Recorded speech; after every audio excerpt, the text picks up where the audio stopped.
Fala pessoal, continuando a série do estudo do livro Minhas 60 Melhores Partidas, do Bob Fischer, agora a gente vai para a partida 23. Sei que parece que não termina nunca, né? São 60 partidas, mas saindo um episódio por semana fica muito longo, mas a gente de pouquinho em pouquinho vamos lá, né? Já estamos chegando quase na metade do livro. Antes de tudo, se você gosta do Minhas 60 Melhores Partidas, das análises do livro aqui no canal e também de outras análises que eu faço, deixa o like no vídeo, se inscreve no canal, divulga para quem não conhece, para continuar recebendo esse tipo de conteúdo. Então, vamos lá. A gente vai ver hoje uma partida espetacular. Já pelos atores aí envolvidos, a gente já sabe que é sempre animado, né? Fischer e Tal. Se eu não me engano, até já vimos uma ou duas partidas Fischer e Tal no livro. Uma eu tenho certeza, que é uma que o Fischer perde, né? Uma partida que o Tal defende de um jeito absurdo. Acho que é só essa, né? Talvez. Não sei se tem mais uma. Mas enfim, eles fizeram várias partidas interessantes ao longo da carreira, partidas muito lutadas, muito tensas, e essa foi uma delas, jogada na Olimpíada de 1960. Tal tinha acabado de se sagrar campeão mundial em cima do Botvinnik. Tal teve um legado bem curto, né? Ele foi campeão mundial de 60 a 61 só, depois o Botvinnik recupera o título, mas não impede o Tal de ser um dos jogadores preferidos de muita gente, né? De ter deixado uma marca indelével, impossível de apagar no xadrez aí com seus sacrifícios brilhantes e partidas espetaculares, obras de arte de verdade, né? Então vamos ver como foi essa partida. O Fischer com as brancas joga o seu E4 de sempre, o Tal respondeu com E6, francesa, D4, D5, cavalo C3, e aqui a gente tem o bispo B4, que é a francesa Winauer. O Fischer vai ficar claro nessa partida e também, pelos comentários dessa partida e também da próxima, partida 24, que também é uma francesa Winauer, o Fischer não confiava muito nesse sistema para as pretas, né? Eu tenho a impressão de que ele achava que objetivamente tinha que ser duvidosa a Winauer. Do ponto de vista posicional, estratégico, as pretas ficam com menos espaço, vão dar o bispo de casas pretas. Então o Fischer tem a impressão de que ele sempre achou ruim mesmo o jogo das pretas nessa variante. Só que, coincidentemente, eu também tenho a impressão, essa é uma opinião pessoal, né? Que o Fischer sofria nessas posições de Winauer. Eu acho que por acreditar muito assim que as brancas tinham que ter vantagem, a gente já viu pelas partidas e pelos comentários das partidas desse livro que o Fischer era um cara de opiniões fortes, né? Ele sustentava as opiniões dele nas aberturas, nas partidas, ele sempre tentava provar de um jeito muito concreto que ele tinha razão. Eu acho que por conta disso ele subestimava um pouco as ideias das pretas e frequentemente tinha problemas contra essas posições de francesa e especialmente essas de Winauer. Mas vamos ver o que rolou na partida, né? O bispo B4 coloca uma pressão direta no ponto E4, então as brancas jogam E5, cortando essa tensão e ao mesmo tempo tirando a casa F6 do cavalo das pretas. Só que agora qual é a ideia das pretas, né? Tem duas formas de atacar esse centro. Uma delas é na variante mais clássica, quando o preto joga cavalo F6, e aqui as brancas fazem E5, ele volta o cavalo para D7, depois vai querer jogar com C5, cavalo C6, talvez F6 às vezes, né, para tentar destruir o centro das brancas. Acho que o Tal não entrou nessa posição, porque naquela época Bispo G5 era mais popular. Hoje em dia ainda é muito popular Bispo G5, mas E5 eu acredito que é a principal. Mas o Bispo B4 tem uma ideia parecida. Ele provoca o E5 das brancas, porque agora que o centro está fixado, ele joga com C5, né, aumentando essa tensão. E o ponto é que as brancas não conseguem jogar C3 para reforçar o centro, justamente porque o cavalo está nessa casa. Mas claro, esse é só a introdução da abertura. As brancas reagem com A3, é um lance bem crítico. Afinal, bom, bispo toma C3 é o principal, é uma jogada a gente vai ver na partida seguinte. B por C3, e com isso as brancas têm o centro mais reforçado e tem o par de bispos. Por outro lado, a posição não é tão fácil de abrir, ela tem uma natureza um pouco mais fixada e o par de cavalos pode ser útil por conta disso. Então, isso aqui tem muita teoria, até inclusive o Carlsen já jogou isso de pretas, o Nepo já jogou de pretas, então leva a posições complexas, assim, é difícil de entender, é difícil de jogar dos dois lados, essas posições da Winauer. Mas o Tal jogou Bispo A5, que é uma variante que o Fischer considera duvidosa, ele acha que não é boa, isso aqui não é bom para as pretas. Eu, para falar a verdade, não sou especialista nessas posições, então não sei direito como que tá isso hoje em dia, a teoria, tá? Eu lembro de essa posição ser jogada por alguns caras fortes, tipo uma Mediarov e alguns outros jogadores que se aventuravam aqui na Winauer. Mas não saberia dizer como que tá a avaliação objetiva disso hoje com o computador. Eu costumo não passar essas partidas no computador Pra gente não perder também muito o foco, né? Então, o Fischer joga B4 aqui, que é a reação crítica. A ideia é que se as pretas fazem C por B4, as brancas jogam cavalo B5, isso é um bom lance intermediário. E aí quando B por A3, C3, de repente o preto já tem alguns problemas sérios aqui com o cavalo entrando em D6 e bispo A3, né? Então o rei fica em perigo. Por isso que essa ordem é ruim para as pretas. Então contra B4, a reação correta é tomar em D4. Se dama por D4, eu imagino que aí uma possibilidade seria cavalo C6 ganhando outro tempo na dama e depois bispo C7 para pressionar E5, ou bispo C7 direto. Então, em vez de dama por D4, ele joga dama G4. Parece uma jogada estranha, à primeira vista, né? Mas ele cria uma pressão em G7 e ele não tá se preocupando com o cavalo em C3 porque o bispo também tá caindo ali em A5. Então, o tal jogou cavalo E7. É uma reação comum nessas posições de Winauer. As pretas sacrificam o peão de G7 e ativam a torre por G8. Vocês veem que a posição ela vai ficando super concreta, assim, né? É difícil de entender de um ponto de vista estratégico isso aqui. Por isso que é difícil de dominar essa linha, porque ao mesmo tempo você não pode esquecer dos fatores estratégicos, né? Algumas casas fracas que estão surgindo para os dois lados e tal, mas tem também um fator muito concreto que é se a posição funciona ou não no cálculo, né? No cálculo bruto. O Fischer comenta que no caso de rei F8, que é mais passivo, ele dá B por A5 e aí D por C3 as brancas têm A4, com uma iniciativa forte aqui, com bispo A3 e uma iniciativa forte nas casas pretas. Então, por isso que o Tal joga mais ativo, cavalo E7. Aí, finalmente, ele toma aqui B por A5. As pretas respondem com D por C3 e ele vai atrás do peão, né? Dama por G7. Torre G8. Dama por H7. Cavalo de BC6. Isso lembra um pouco as posições mais clássicas da Winauer, com bispo toma C3 em bispo A5, em vez de bispo A5.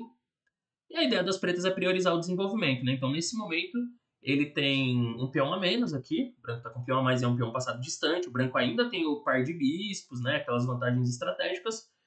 Mas, por outro lado, as brancas estão mal desenvolvidas. Então, assim, as pretas já têm 3 peças jogando. Pode desenvolver a dama aqui. Ele pode jogar bispo D7 e roca grande. E as brancas estão atrás no desenvolvimento. Só tirou a dama, né? Esse que é o problema prático que as brancas enfrentam aqui.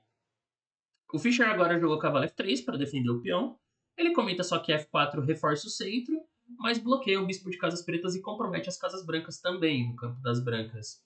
Eu não sei se é uma avaliação tão precisa hoje em dia, teria que ver como está isso com a linha do computador, né, com a aprovação ou não da máquina. Mas ele joga cavalo F3, natural também. Foi dama C7, pressionando de novo E5.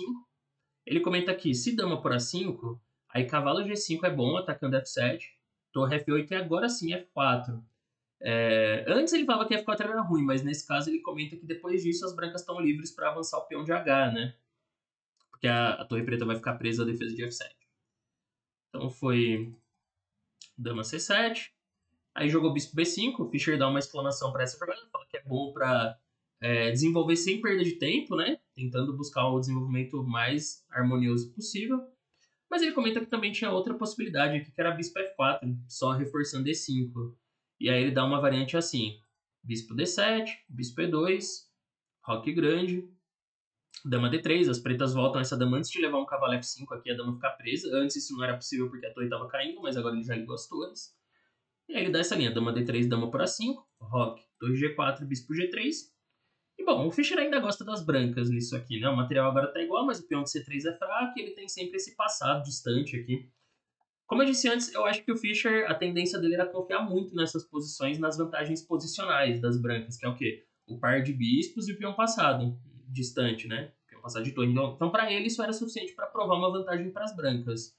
Mas eu acho que hoje em dia essa avaliação não é tão precisa, porque foram descobertas muitas ideias para as pretas aqui com a ajuda do computador e o dinamismo, a avaliação dessa posição em geral mudou desse tipo de posição, né? Porque a gente descobriu que as pretas têm muitas possibilidades dinâmicas, assim, muitas ideias de contra-jogo. E como eu falei antes, eu acho que é até por isso que o Fischer sofria um pouco nessas posições, porque ele não percebia esse contra-jogo das pretas, assim, ele acreditava muito mais nas vantagens estáticas das brancas, né? Estrutura de peões, peão passado, par de bispos, essas coisas. Mas ele jogou bispo B5, que ele achava melhor. E aí foi bispo D7. Ele comenta que torre por G2 é ruim, esse é um lance bem lógico, né? Tomar o peão em G2. Mas ele não gosta disso para as pretas por causa de ré F1. E quando torre G8, torre G1. Uma ideia bem forte. para se livrar de uma das peças que protege o rei preto, né? Aí ele fala que depois de torre por G1 e rei G1, as pretas vão ter problemas com o rei aqui. O rei fica muito abandonado no centro, né? Ele já tem uns dama H8, bispo G5, e o rei branco tá super seguro. Faz bastante sentido isso aqui, inclusive. Então é por isso que o Tal joga, na verdade, bispo D7. E aí foi o Rock. Rock grande. Ele comenta que o Petrosian sugeriu cavalo por E5 depois da partida. Mas tinha uma variante interessante aqui para as brancas. Cavalo por E5, dama por E5, bispo toma D7, rei por D7. Claro que ele não vai tomar em F7, porque depois de torre F8 as pretas têm uma pressão muito forte na ala do rei. Mas ele dá dama D3 e fala que as brancas ainda têm vantagem nessa posição. Eu acho que principalmente pelo fato do rei preto estar um pouco mais exposto aqui. Então ele dá uma continuação assim, se dama E4, que parece bem natural para trocar as damas, né, porque está ameaçando o mate em G2. Aí dama por E4, D por E4 e agora vem F3, que é muito bom para as brancas. Porque se E por F3, torre por F3 ganha um peão, né? E aqui eu vou concordar com o Fischer que as brancas estão bem melhores porque a posição dá uma super clareada, né? A gente já tá indo para um final de torre bispo contra torre cavalo e aí sim esse peão vai ser muito forte, com certeza. Então por isso que o Tal não joga cavalo por E5. Em vez disso ele joga roque, termina o desenvolvimento também. Agora é interessante porque no prefácio da partida, eu deixei para ler ele no fim, porque senão a gente acaba tendo spoiler, né? Da partida, do resultado final e tal. O Evans, ele comenta que o Fischer conseguiu um esquema praticamente ganhador contra a francesa do Tal. Só que agora ele faz um lance que subestima os recursos das pretas. Eu não tenho tanta certeza, tá? Então vou mostrar depois. Mas assim, aqui o Fischer joga bispo G5, que é um lance ruim. Ele achava que era o melhor, mas tem um problema, ele subestimou aqui. Como eu disse, ele subestimou, que era uma coisa que ele tendia a fazer contra esse tipo de abertura. Eu fico com essa impressão. Ele subestimou os recursos das pretas. Então é um momento para vocês pausarem aí e tentarem descobrir qual é o recurso que o Tal usa agora para complicar a partida.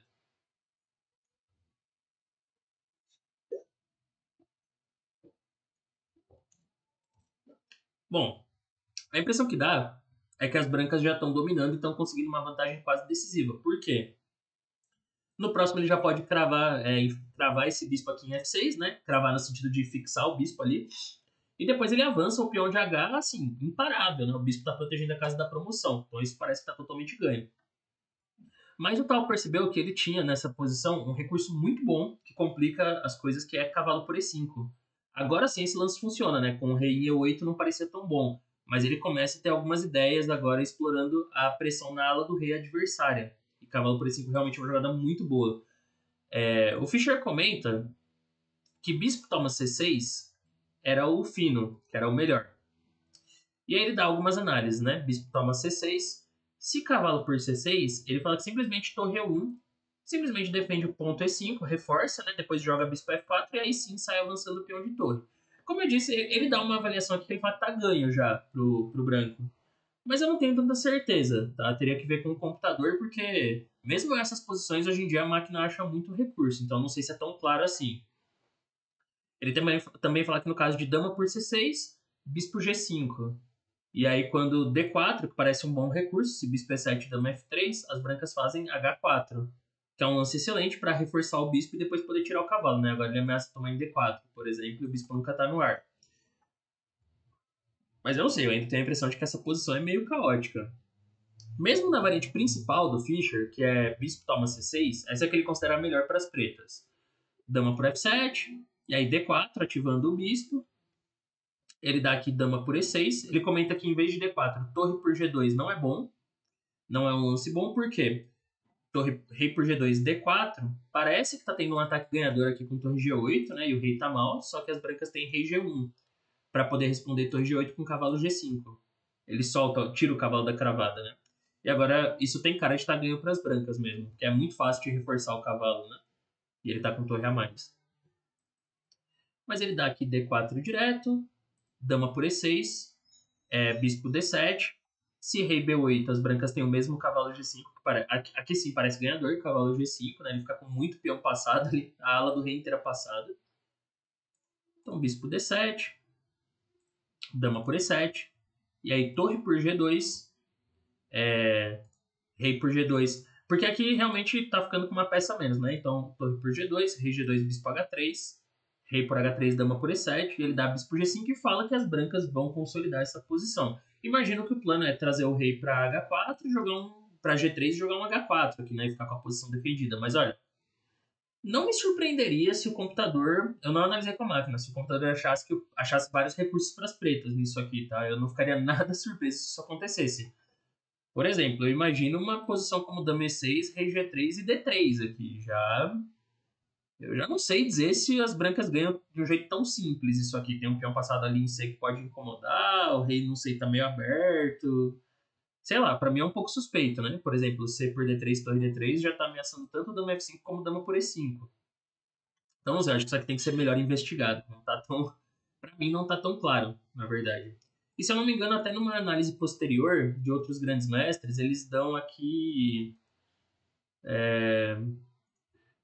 em vez do D4, eu acho que bispo A4 como uma fonte de contrajogo interessante. Uma análise do Rubner, que é um grande mestre alemão, que era muito famoso por revisar essas análises aqui. Porque o bispo cria um contrajogo em C2 e pode vir para E4.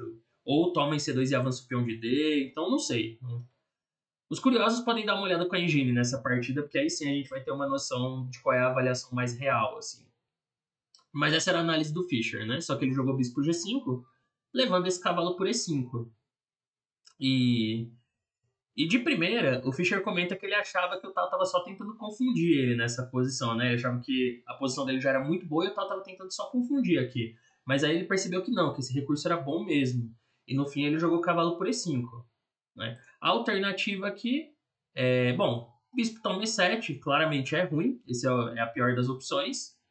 Ele tem 3 candidatos, né? Ele pode tomar em E5, tomar em E7 e tomar em D7. 3 capturas para considerar. A pior delas é bispo toma E7, por causa de cavalo por F3, rei H1 e agora as pretas têm torre H8. Um lance bonito que ganha, né?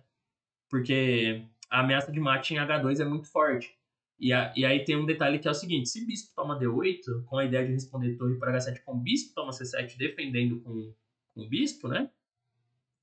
Na verdade, as pretas não jogam torre por H7, as pretas têm dama por H2. E dama H2, torre H2 é mate. Então, por isso que bispo E7 perde. Bispo toma D7 era a intenção do Fischer. Ele disse que, a princípio, ele queria jogar bispo toma D7. Mas aí ele viu que torre por D7 era bom para as pretas, né? Então ele dá a seguinte análise aqui: cavalo por E5. Se bispo toma E7, parece um lance muito bom para deixar a torre no ar. Aí cavalo por F3, rei H1. Agora com a torre em D7 não tem torre H8, né? Mas ele tem dama por H2. Uma resposta muito boa também. Quando dama por H2, cavalo H2 está atacando a torre e o bispo está caindo ali. Então vai para um final que é até melhor para as pretas, né? As pretas ficam com um peão a mais. Então tem que jogar aqui cavalo por E5. Aí ele dá dama por E5. E quando o bispo toma E7, torre H8. E aí, por causa do jogo ativo, da ameaça de mate em H2, as pretas recuperam a peça. Então ele dá torre H1, torre por H7, torre por E5 e torre E7. E fala que é um final confuso. É difícil de avaliar porque as brancas têm um peão passado distante na coluna H, só que por outro lado as pretas têm uma massa central aqui, né? E esses peões, eles também servem para criar bastante contrajogo para as pretas, e por isso o final, o Fischer acha que é provavelmente equilibrado, né? Que o contrajogo no centro compensa pelo peão passado. O Tal dá uma variante ainda mais interessante, né? Que ele tinha visto. Em vez de torre D7, o Tal dá rei por D7, que ele fala que exclama. Porque aí é a mesma posição, vai cair uma posição muito parecida, mas tem um detalhe legal. Cavalo E5, dama E5, bispo E7, torre H8. E aí quando torre H1, torre por H7, torre E5 e rei por E7. É diferente, porque agora ele tá com o rei para apoiar o avanço dos peões, né? E a torre já tá atrás do peão de D. Então, bem legal essa variante do Tal. Ele já pensou em trazer o rei pro final. Ele já percebeu isso na hora que ele jogou cavalo por E5, para depois o rei estar mais ativo nesse final já, né? Pra vocês verem como os caras calculavam bem, né? No meio das complicações ali, tipo, tem um monte de coisa acontecendo, recurso de mate, e mesmo assim ele já tá prestando atenção no final, tá vendo que ele já tem que ativar o rei pro final. Muito, muito legal essa análise. Mas no fim o Fischer joga cavalo por E5. E aí foi bispo toma B5, ele fala que aqui o Tal começa a jogar para ganhar nessa posição. O Tal já fica mais ambicioso, porque ele comenta que dama por E5 era uma opção. Aí bispo toma E7, Tem essa ideia de torre H8 sempre, mas as brancas jogam torre de F1. Segundo o Fischer, torre A1 é pior, porque perde por causa de dama B8. Ele diz que esse é um recurso bom aqui. Ele esconde a dama lá em B8 e tem a ameaça de mate em H2. Então a vantagem de jogar a torre de F1 no lugar de torre de A1 é que a casa F1 fica livre para o rei. Ou seja, se necessário, as brancas podem só voltar a dama e dama H2 tem rei F1. Esse é um outro detalhe fino. Mas aí ele dá essa linha: torre dama por E1, torre por E1, torre H7, bispo toma D8, rei por D8. Se bispo B5, aí tem bispo F6, que é um bom lance. Isso aqui já, eu acho até que vai ficar mais fácil de jogar de brancas. Ele vai tomar em C3 e o bispo ficar muito bem para apoiar o avanço do passado, do peão passado. Ele dá rei D8, bispo D7, rei D7, só que sobra a torre E3 aqui. E graças a esse lance ele fala que as brancas estão ok nesse final, porque ou vai cair o peão de C3, ou se D4, torre E4, né? E cai D4. Ou E5, torre por E5. Então ele recupera um dos peões aí. E fica bem, né? Recupera não, ganha um peão no caso. Por isso que, em vez disso, o tal joga bispo toma B5, cria mais uma ameaça, né? Agora ele tá tocando na torre, tá caindo E5 também, e tá caindo G5, tá tudo no ar aqui. Vejam que a posição ela é meio caótica, né? O Fischer tá com 3 peças caindo, mas ele consegue encontrar o caminho correto, que é cavalo por F7. Ele comenta que bispo toma E7 seria uma tentativa de manter um pouco a tensão, né? Se dama por E5 agora não é bom porque leva a torre de F1, ele tira a torre do ataque, ganha um tempo em cima da dama e depois vai tomar em D8, vai ficar com qualidade a mais. Então bispo E7, dama por E7. E aí torre F1 ele fala que essa posição é tensa, né? O material tá igual, mas eu acho que aqui parece um pouco perigoso jogar de brancas por causa das colunas abertas ali na ala do rei. Então isso, eu teria medo de jogar de brancas e acho que foi o que o Fischer pensou também. Tem um dama G5 aqui que já tem que considerar, então já é um pouco arriscado mesmo. Mas ele joga cavalo por F7. E aqui o tal faz bispo F1, exclamo. Ele comenta, também analisa a torre de DF8. Aí agora a linha que ele dá é torre de FB1, tira a torre do ataque ganhando um tempo em cima do bispo. Bispo C6. Mas as brancas conseguem manter o equilíbrio com cavalo D6, dama por D6 e dama por E7. Aí deve trocar as damas aqui, e aí os bispos de cores opostas garantem o equilíbrio da posição. Foi bispo F1, cavalo por D8, torre por G5, cavalo por E6, o cavalo volta dando um duplo, né? Tá atacando ele G2, mas ele acha tempo para dar um duplo. E agora as pretas jogam torre por G2. Aí a gente chega no momento crítico da partida para as brancas. Já foi o das pretas, que foi o cavalo por E5. E agora a pergunta é, qual é o lance certo para as brancas? Tem duas opções só, né? Ou rei por F1 ou rei H1. Então, como você jogaria?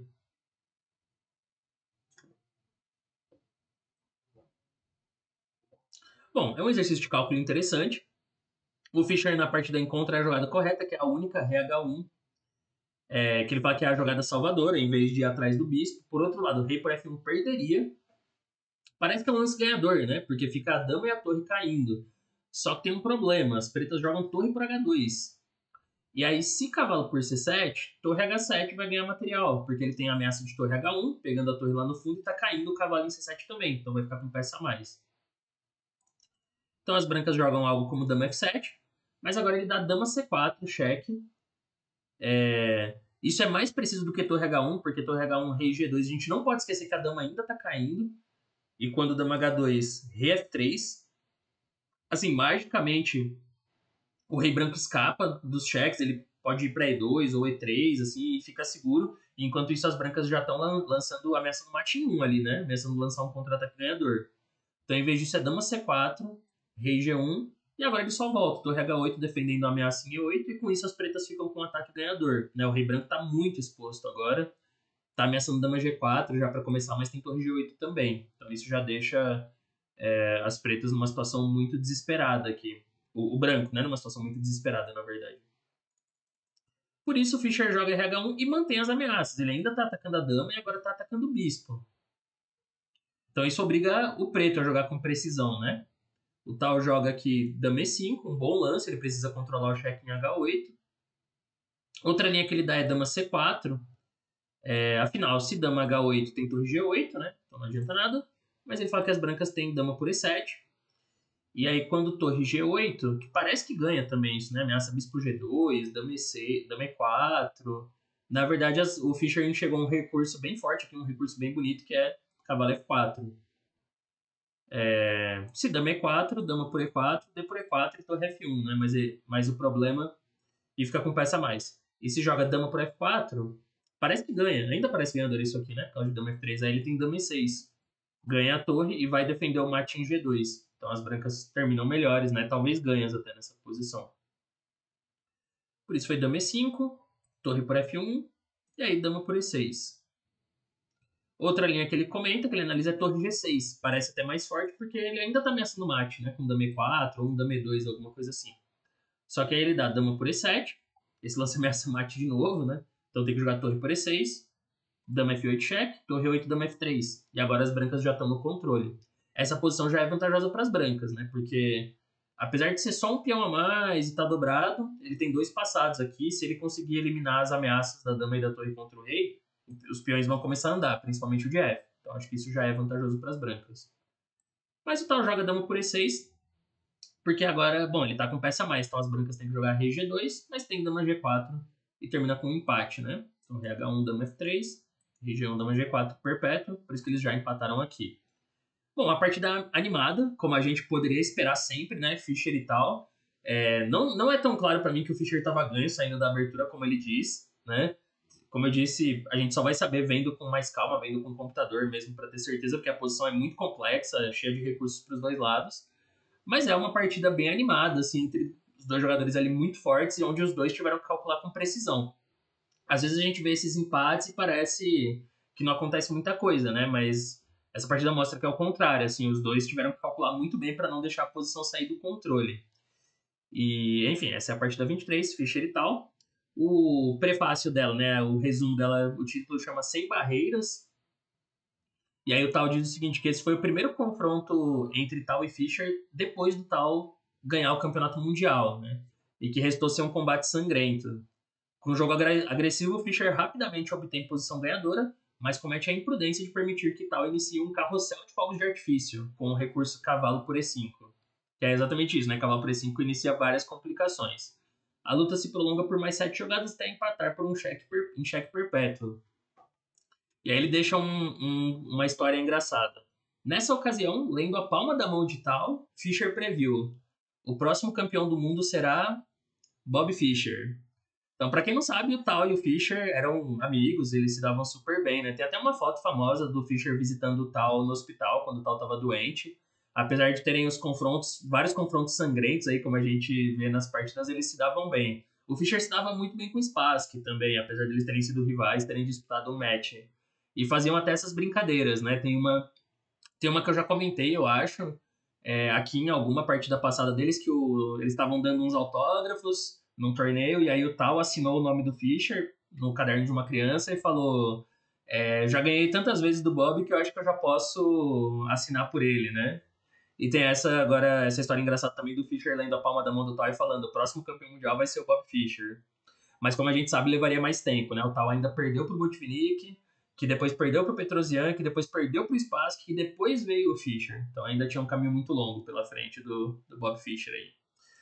Mas é isso, pessoal. Partida 23, então, Fischer e tal. Espero que vocês tenham gostado. Como eu já disse no começo do vídeo, se você gostou, deixa o like aí pra ajudar a engajar o vídeo. Façam comentários também o que vocês acham das análises do jogo do Fischer. Pode deixar ou sugestões, né, de livros para analisar no futuro. Qualquer coisa, qualquer sugestão desse tipo é bem-vinda. E não deixe de se inscrever no canal se você não tiver inscrito e de divulgar também, né, pro pessoal aí para receber mais análises como essa. Então é isso. Valeu, pessoal. Continuamos o estudo do Minhas 60 Melhores Partidas e até a próxima.